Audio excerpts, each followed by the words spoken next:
There will come a day when someone you love asks, why didn't they do anything back then? And you'll remember today, November 12th, 2025, the X5.1 solar storm, the moment when the sun showed us how fragile our world really is. Radio blackouts, satellite failures, power grids at the limit, and us, we treated it like a news ticker. I'm telling you this story today so one day you can say, I understood, before it was too late. September 1859.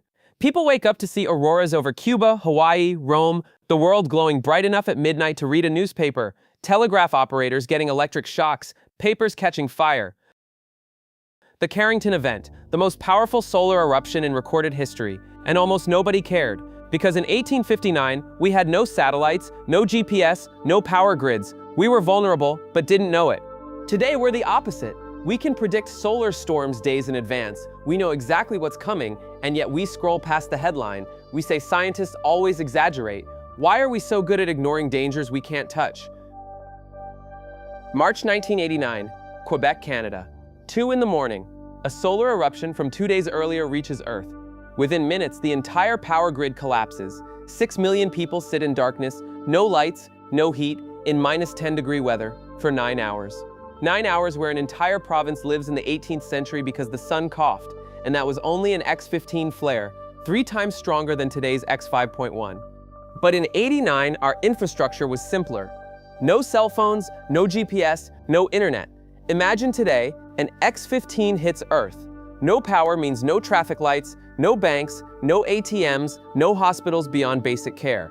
Your phone? Useless. Your computer? Dead. Your car? Modern cars are computers on wheels.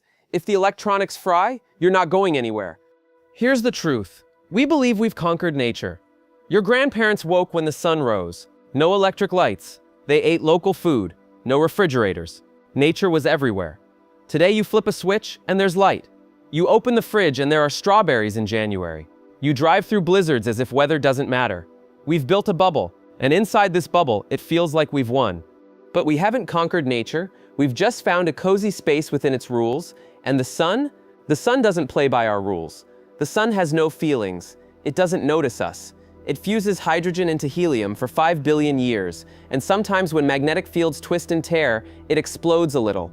A little for the sun. For us, an X5.1 flare is an atomic bomb.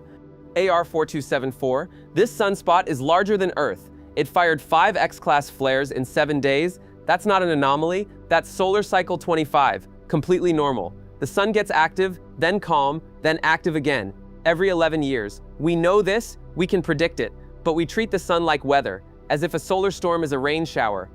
And here's the paradox, the more advanced our technology, the more vulnerable we are. In 1859, Carrington destroyed telegraphs, annoying, but life went on. In '89, Quebec sat dark for 9 hours, uncomfortable, but survivable. Today, we're so embedded in technology we don't realize our dependence. Your refrigerator connects to the internet. Your car talks to satellites. Your pacemaker is a computer. Your money exists only on servers. We've built a system that only works if everything works. That's the opposite of resilience. Our modern world is a house of cards. Everything's connected. When one card falls, they all fall. Scientists from NASA and NOAA calculated what would happen if a Carrington-level event hit today. Trillions in damage. Power outages lasting months. Dead satellites nobody can repair. No GPS. How many planes navigate with GPS? How many trucks deliver your food? We could prepare, harden power grids, build shielded satellites, stock transformers, but we don't invest the money. Why? Because solar storms feel rare enough that we think they won't affect us. Carrington was 160 years ago. Quebec was 36 years ago. That feels like history. We think it can't happen to us.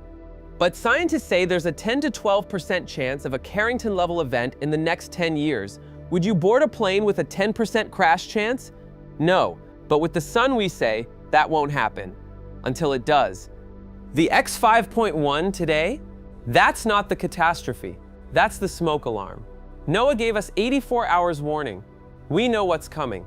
That's like looking into the future. But what do? We treat it like a weather report. We scroll on. We don't prepare. So what can you do? 3 things. First, check spaceweather.com once a week, not from fear, from respect. Second, keep water for 3 days, a flashlight, and cash at home. When power fails, ATMs don't work, but cash does. This isn't doomsday prep, This is self-respect. Third, tell the story forward. Talk to people about solar storms, not as conspiracy, as reality. The greatest threat isn't that the sun attacks us, the sun is indifferent. The threat is that we look away. Tonight, go outside, look up. If you see auroras, don't just think beautiful. Think, I live on a planet orbiting a star that can both create me and destroy me. That's not fear, that's awe. And awe keeps us awake. So what have we learned? That we've built a civilization based on the illusion of control. We've forgotten we live on a small rock orbiting a ticking time bomb. We've forgotten the universe owes us nothing.